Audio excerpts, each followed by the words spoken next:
welcome once again to my next blog post. My name is Alan Chisco. I'm a motion graphics artist.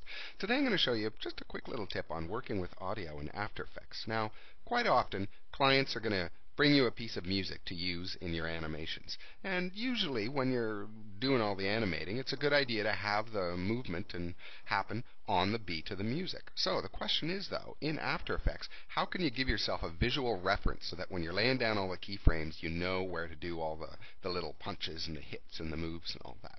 I'm going to show you how I do it.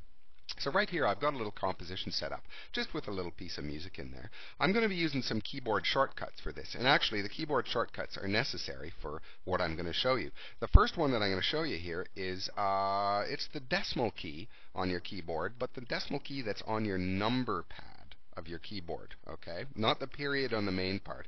It's the one that's beside the 0 on your number pad. Now 0, of course, as you know, if you hit it will create a RAM preview.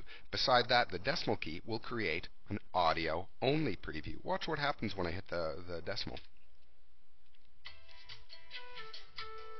There you go. So that's a handy little tool to have. But now, what am I going to do so that I can get some visual references, some markers perhaps, so that I can see where the beat of the music is? All right.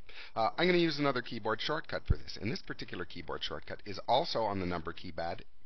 It is the star key. Now, of course, some of you may know that if you've got a layer selected and you hit the star key on your number keypad, you're going to create a little marker there, at which point you could type your notes or whatever the case, and that's very handy. But we can use that star key also to create a sequence of markers so that we can see visually where the beats of the music are going to happen. I'll show you what I do. I'm going to start at the very beginning. I'm going to hit the decimal key on my number keypad, and then as the beat of the music is happening, I'm just going to sit here and tap away at the star key whenever there's a beat. Watch what happens when I do that. Tap, tap, tap, tap.